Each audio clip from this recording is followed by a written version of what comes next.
চলে এসেছি কালী পুজোর সেকেন্ড পার্ট নিয়ে।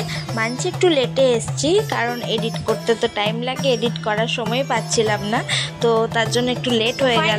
কালী পুজো ভাইফোঁটার পর আমি নিয়ে এসেছি কালী পুজোর রাতের ব্লগ। এটা হচ্ছে কালী পুজোর রাতের বেলা, তো সেদিনকে রাতে আমি কি করেছি না করেছি সেটাই তোমাদের সাথে শেয়ার করছি। তো প্রথমেই তো দেখতেই পাচ্ছ আমি এখানে মোমবাতি জ্বালিয়ে নিয়েছিলাম। মোমবাতিটা নিচেই দিয়েছিলাম আর ছাদে তো সুন্দর করে লাইট দিয়ে সাজিয়েছিলাম। তোমাদের তো দেখালাম আমার সুন্দর বাড়িটাকে কেমন লাগছিল। আর তাছাড়াও কালী পুজোর দিন গোটা চারপাশটা যেন লাইট দিয়ে সাজানো ছিল, শুধু রাস্তাঘাটই না, প্রত্যেকে বাড়িতেই সুন্দর করে লাইট দিয়ে সাজিয়েছিল, খুব সুন্দর লাগছিল দেখতে। এটা আমার হাতের তৈরি মা, কেমন হয়েছে জানিও।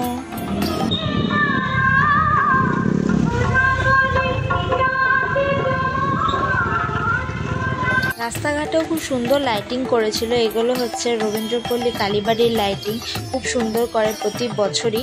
আর এই দেখো, আমি তোমাদের বলেছিলাম রাতে কতটা অপূর্ব লাগবে দেখতে, সত্যি রাতে যেন আরো অপূর্ব লাগছে দেখতে।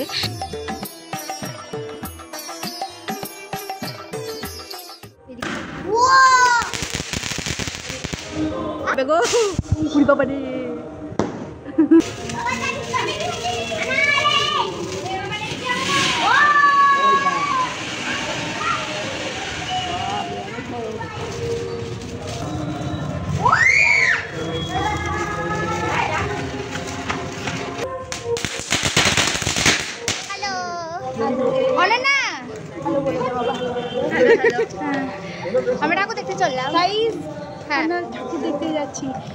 হেভি সাজিয়েছে, সব লাইটে ভর্তি, চারিদিকে লাইট, বেশ ভালো লাগছে, ফিলিং গুড। মন হাত ধর, মন এখনই কেউ যদি এসে ধরে কিছু দেখতে পেছি না, চোখটা খুলে যাবে, আমি কিছু দেখতেই পেছি না ভাই। ঢুকতে দেবে না নাকি? এই আলোটা কেউ দেয় মাথা পাচ্ছে একবারে। ওই দেখ, মানে আবার বাচ্চা দুলছে দেখি, ওই দেখ। সবাই মিলে বাজি ফাটানোর পর চলে গেলাম ঠাকুর দেখতে। তোমরা ভিডিওটা এনজয় করতে থাকো।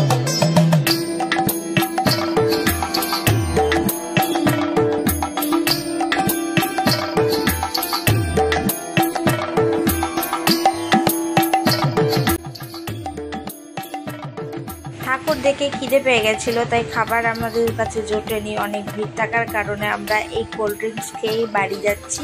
তো দেখা হবে নেক্সট পার্টে, ততক্ষণের জন্য বাই।